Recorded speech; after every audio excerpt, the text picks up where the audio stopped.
Bonjour à tous et bienvenue à cette première séance du module de planification et modélisation en marketing. Alors, dans cette séance, nous allons aborder la planification. Alors, c'est une séance introductive à la planification et qui vous permettra de pouvoir remettre la planification dans son contexte et de savoir de quoi il s'agit avant qu'on ne puisse aller en profondeur lors des prochaines séances de vidéo ou de visioconférence. Alors, quand on parle de planification, il faut essayer de remettre les choses dans leur contexte. Quel est le contexte qui prévoit la planification? Alors, il faut déjà constater une chose, c'est que nous sommes dans un environnement qui est devenu très ouvert. Ça veut dire que notre entreprise sénégalaise qui évolue sur le marché sénégalais n'évolue pas seule, mais concurrencée par d'autres entreprises sénégalaises, mais aussi par d'autres entreprises qui peuvent venir de pays différents.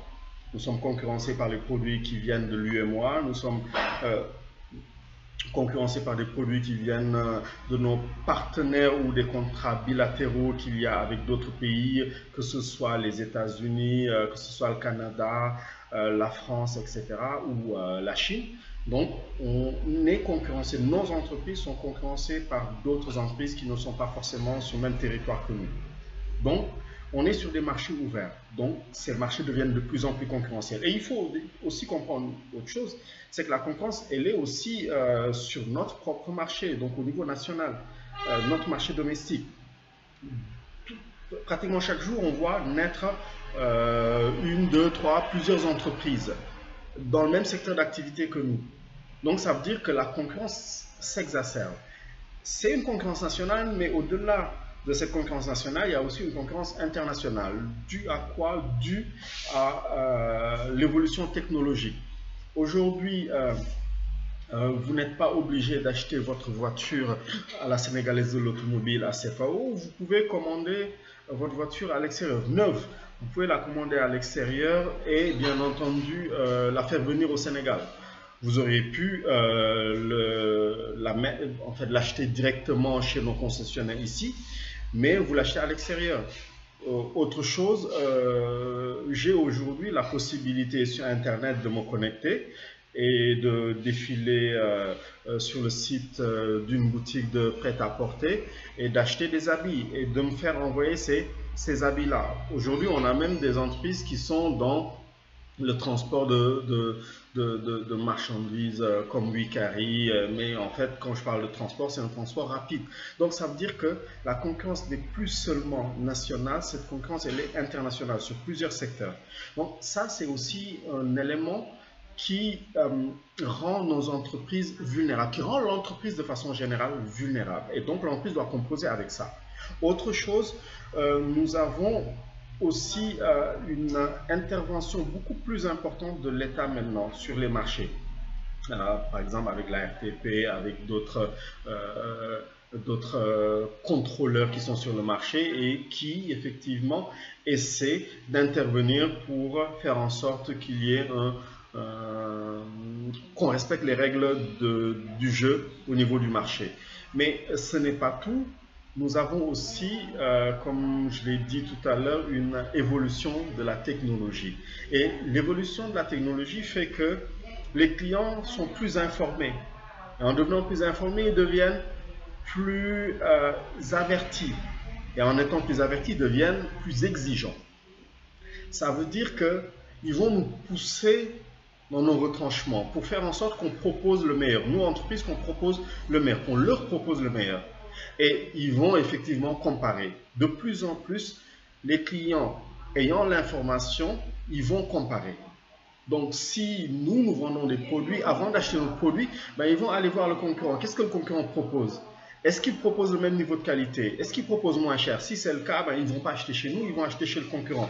Donc, l'évolution technologique a changé aussi le comportement du consommateur. Et ce comportement rend le consommateur beaucoup plus volatile. Il est moins fidèle à l'entreprise. Et c'est un élément aussi à prendre en compte. Si on remet toutes ces choses dans leur contexte, mais ça nous permet de comprendre une chose, c'est que l'entreprise est assaillie de toutes parts. Il faut qu'elle essaie de moins subir et de plus être dans l'action. C'est-à-dire de mener la danse et non pas de subir. Et pour cela, il faut qu'elle se projette. Donc l'entreprise doit chercher véritablement à se projeter. Quand on fait de la planification, on cherche à s'élever. Il faut comprendre une chose, quelqu'un qui est dans un immeuble au rez-de-chaussée, il voit jusqu'à un certain niveau. Quand il y a un mur devant, il voit jusqu'au niveau du mur. Il ne peut pas aller loin. Par contre, celui qui est au 5e ou au 10e étage, il voit ce que celui qui est au rez-de-chaussée, dont la vue est obstruée par le mur, ne voit pas. Donc lui, il peut voir plus loin. Et quand il voit plus loin, il peut voir se profiler une menace et se préparer en conséquence à éviter cette menace-là ou à surmonter cette menace. Quand il voit une opportunité, moi qui suis au rez-de-chaussée, je ne vois pas cette opportunité-là. Donc ça veut dire que quand cette opportunité va arriver, je ne serai peut-être pas armé ou outillé pour saisir cette opportunité. Par contre, celui qui a un niveau plus haut, lui, il a vu venir cette opportunité et il s'est préparé en conséquence. Donc qu'est-ce qu'on veut dire par là? Celui qui cherche à voir plus loin, celui qui cherche à se projeter dans le futur, cette personne-là arrive véritablement, cette entreprise arrive véritablement à mieux maîtriser son activité et surtout à tirer son épingle du jeu. Souvent, elle est leader ou ça lui permet de garder son leadership. Dans tous les cas, elle mène la danse, cette entreprise-là. Alors, c'est la raison pour laquelle quand on parle de planification, il faut comprendre que ne pas planifier, c'est subir. C'est subir, effectivement, c'est être suiveur. C'est être ballotté au gré du vent et suivre. Par contre, planifier, c'est le fait de mener la danse, c'est le fait tout simplement d'agir, de ne pas attendre que les choses passent, mais de créer les choses. Donc quand on planifie, c'est qu'on cherche à construire l'avenir que l'on souhaite. On ne va pas juste subir cet avenir-là, mais on va chercher à créer cet avenir-là. Donc on est dans l'action, on n'est pas dans la réaction. Alors c'est la raison pour laquelle il faut comprendre que si vous ne suivez pas un plan, ben, vous naviguez dans des eaux qui sont inconnues, sans carte. Ben, c'est comme un pilote qui n'a pas de radar et qui n'a pas d'interaction avec la tour de contrôle. Ben, c'est quelqu'un qui vole en fait au gré du vent. Il ne sait pas où il va. Et ce qui est malheureux, c'est qu'il voit juste aussi loin que ses yeux peuvent le porter. Il ne voit pas plus loin que ça. Alors que le radar, alors que la tour de contrôle lui permettent, même à des kilomètres, de savoir qu'il y a un autre avion qui vient devant lui. Donc il y a une menace. Donc juste encore une fois, c'est important de planifier parce que la planification nous permet vraiment de nous projeter dans l'avenir et de construire l'avenir que l'on souhaite, donc le futur que l'on souhaite. Alors, cela consiste effectivement à identifier cet avenir souhaité, ce futur souhaité, et de mettre en place des stratégies et des actions que je vais mener et qui vont me conduire à ce futur souhaité-là. Donc là, quand on parle de planification, il s'agit pour l'entreprise de s'inscrire dans une volonté d'agir sur le futur. Donc, c'est moi, entreprise, qui vais dessiner, qui vais créer le futur que je souhaite. C'est comme si je sors de chez moi, je marche au gré du vent. Donc, je suis en train de errer. En fait, j'erre. Par contre, si je me dis, je dois aller en ville, ben je sais que je dois sortir de chez moi. Je dois aller à l'arrêt de bus ou à l'arrêt de car. Je dois prendre tel car. Ensuite, ce car va m'amener jusque là et je vais prendre un autre car pour arriver en ville. Par contre, si je ne sais pas où je vais, je sors de chez moi et je commence à marcher, ben, le risque c'est d'arriver nulle part et n'importe où. Et ça peut être dangereux. L'entreprise ne peut pas se permettre. Une entreprise ne peut pas se permettre de ne pas planifier. Ne pas planifier, c'est s'exposer à être en face de menaces devant lesquelles on ne peut pas réagir. Souvent parce que c'est trop tard. Et ne pas planifier pour une entreprise, c'est comme si on n'avait pas en main son destin. Il faut chercher à avoir en main son destin. Et donc, effectivement, à mettre en place les actions, les stratégies qui me permettront d'arriver au destin que moi, je souhaite. Si je ne peux pas dire j'arrête les études ou je vais suivre des études littéraires, faire un master en management, etc. et me dire après je vais être médecin au Sénégal, ben non. Si je veux ce futur, ben il faut que je fasse la série littéraire. Ensuite que j'aille à l'université de médecine, etc., etc. pour finalement devenir médecin. Les choses ne s'inventent pas. Ce n'est pas en un claquement de doigts. Donc, il faut poser des actes qui me permettront d'arriver à ce futur souhaité. Mais pour autant, il faut identifier ce futur-là. Donc là, il ne s'agit pas de guissaner, j'ai l'habitude de le dire, il ne s'agit pas d'être un devin. Il s'agit plus de se projeter à travers quoi? À travers l'existant. En général, il y a les études projectives qui permettent d'avoir des informations sur la croissance du marché, sur l'évolution des comportements des consommateurs, etc. Et si j'ai ces informations, ben, ça me permettra de me dire, puisque on aura une croissance du marché de 10%, si les comportements des consommateurs changent vers cette direction, voici ce que je peux faire pour pouvoir capter l'attention de ces consommateurs pour pouvoir aussi atteindre mes objectifs et donc garder aussi ma clientèle. Donc c'est la raison pour laquelle, encore une fois, quand on fait de la planification, il s'agit d'essayer de maîtriser son futur, donc d'aller vers le futur que l'on désire, en construisant bien entendu ce futur-là.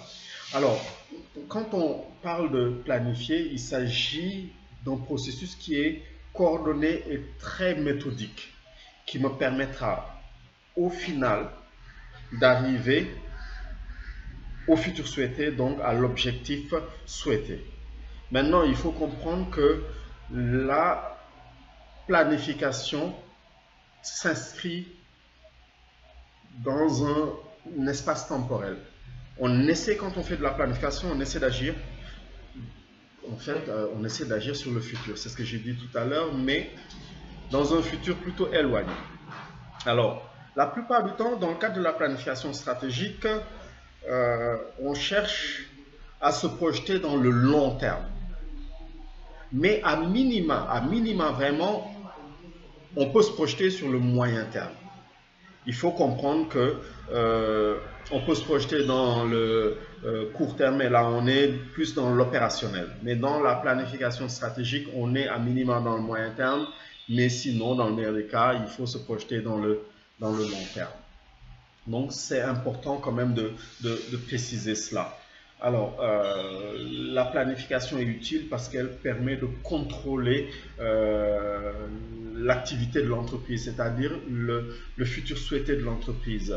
La conduite de mes activités doit être contrôlée. La planification me permet de mieux contrôler la conduite de ces activités. Donc, il faut qu'il y ait une certaine coordination des actions. On ne doit pas être dans une armée mexicaine où chacun va faire les choses de son côté. Il faut que les actions soient coordonnées. Mais ces actions sont coordonnées pour aller vers une direction, pour aller vers un but précis. Et donc, les actions que l'on va mettre en œuvre, les stratégies que l'on va élaborer vont nous permettre d'arriver à ce but-là. Par exemple, dans 5 ans, c'est là où je veux aller, c'est ça que je veux être, c'est ça que je veux devenir. Et donc, les stratégies que je vais mettre en place, les actions que je vais mener vont me permettre d'y arriver. Donc, je vais essayer d'organiser, de coordonner les actions que je vais mener pour arriver à 5 ans à ce niveau-là. Donc, la planification va permettre d'optimiser mes actions, de ne pas aller vers des dépenses superflues parce qu'effectivement les ressources sont rares, il faut le comprendre. Au final, l'objectif c'est quoi? C'est permettre à l'entreprise de mieux atteindre ses objectifs, principalement satisfaire la clientèle mais aussi pérenniser la relation avec cette clientèle en la fidélisant. ce qui au final va permettre à l'entreprise d'être pérenne et de damer le pion à la concurrence. Alors, la planification pousse aussi à la transparence, à la rationalité, mais aussi à la transparence, parce qu'il faut comprendre que une entreprise qui ne sait pas où elle va, elle ne peut pas motiver son personnel et ses différentes équipes. Ce qui se passe, c'est que si moi je suis un membre du personnel et qu'aujourd'hui on va vers cette direction, demain on va vers une autre direction, je vais me dire on ne sait pas où on va. Et l'avenir est incertain. Je vais perdre mon boulot parce qu'effectivement cette entreprise n'est pas vouée à être pérenne. Si je suis une bonne ressource, je trouve une autre entreprise qui sait où elle va, qui se projette, qui planifie, qui va vers une direction assez claire, bien entendu, je vais peut-être quitter cette entreprise qui ne sait pas où elle va, donc un bateau sans capitaine ou avec un capitaine qui ne sait pas où il va, aller vers un bateau où on a un capitaine rationnel qui sait où il va, qui garde le cap, qui planifie les choses, etc.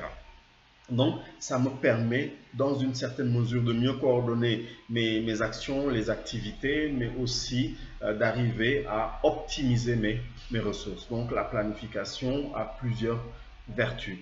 Maintenant, qui planifie, en général, c'est le top management ou l'équipe désignée. Parce qu'il faut être à un certain niveau dans l'entreprise pour avoir une vue plus claire sur l'activité.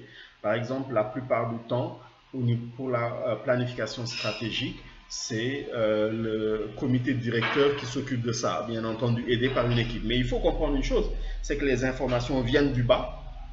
Ces informations sont agglomérées au niveau des différentes directions et ce sont ces directeurs-là qui, ayant une visibilité chacun sur sa direction, vont être plus à même de construire une route qui nous amène vers l'objectif souhaité. Donc, la planification est confiée à une équipe dédiée, mais aussi cette équipe prend en compte des ressources, on va dire, clés de l'entreprise. Alors, à quel moment est-ce qu'on planifie? On planifie quand on doit lancer un nouveau produit sur le marché. Quand est-ce qu'on va lancer le nouveau produit? Donc, à quel moment? Comment on va le lancer? Qu'est-ce qu'on va mobiliser comme moyen? Donc, tout ça entre dans le cadre de la planification. Parce que si on doit fabriquer de nouveaux jouets et qu'on décide de lancer ces nouveaux jouets en décembre, c'est peut-être un peu trop tard. Parce qu'en décembre, peut-être que les parents auront déjà choisi les cadeaux pour les enfants. Donc, il faut le faire un peu plus tôt, avant. Et donc, ça veut dire que si je dois réfléchir à un nouveau produit, je ne vais pas attendre octobre pour commencer à réfléchir. Je vais commencer peut-être beaucoup plus tôt, peut-être même en début d'année. Pourquoi? Parce que le temps de faire une étude de marché pour voir quelles sont les nouvelles attentes des clients, parce qu'ils veulent de nouveaux jouets pour leurs enfants.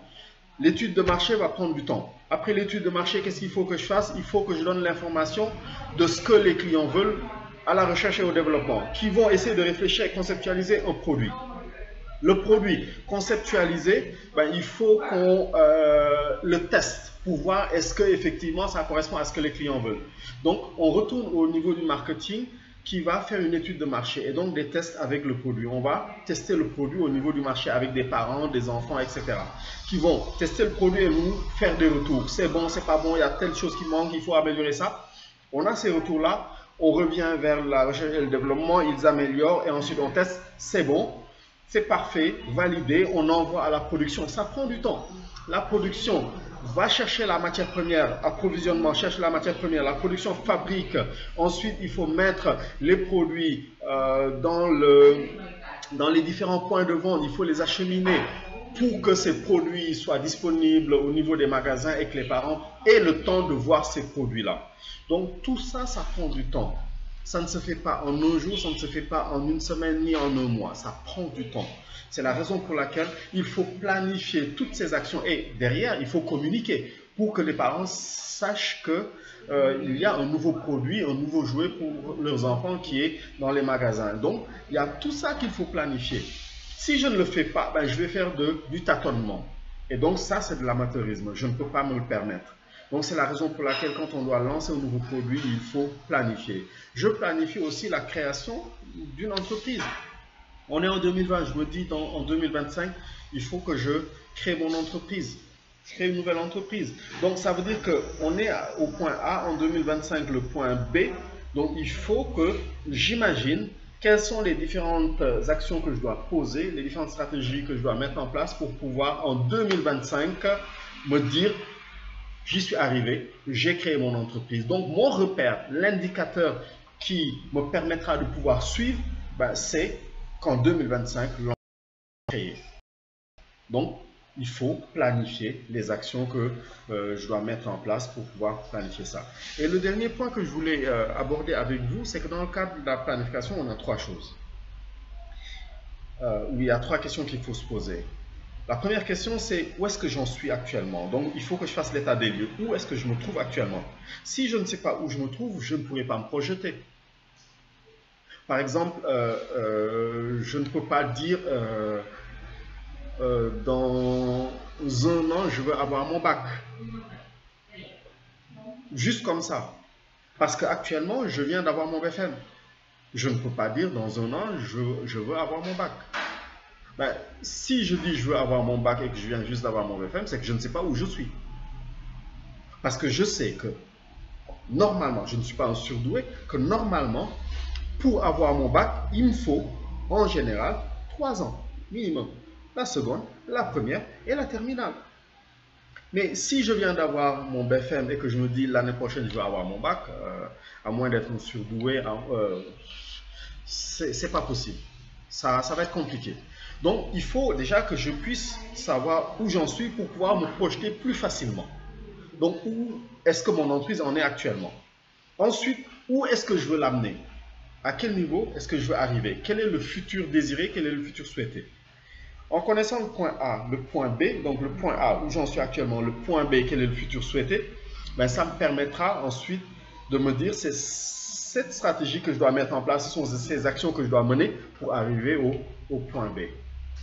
En gros, la stratégie me permet de contrôler beaucoup plus facilement mon avenir et de construire un futur souhaité. Cherchez pour vos différentes entreprises à planifier. Même dans le cadre de vos études, vous pouvez planifier. Qu'est-ce qu'on planifie? On l'a dit tout à l'heure, le lancement d'un nouveau produit, on peut planifier la création d'une entreprise, mais même d'un point de vue personnel, je peux planifier d'aller en vacances. Je veux aller aux îles Galapagos dans 2 ans, donc il faut que j'économise. Je peux planifier de construire ma maison. Je peux planifier de créer mon entreprise, je l'ai dit. Je peux planifier d'organiser une fête. Je peux planifier de me marier, etc. Donc, toutes ces actions-là dans la vie personnelle, on peut les planifier. Je sais où j'en suis, voilà où je veux aller, quels sont les différents jalons que je dois dépasser pour pouvoir arriver à ce niveau-là. Donc, cherchez à planifier parce que ça vous permettra d'avoir un meilleur contrôle sur votre avenir. Merci d'avoir suivi cette vidéo. On se revoit prochainement avec la deuxième séance. Merci d'avoir suivi. À bientôt.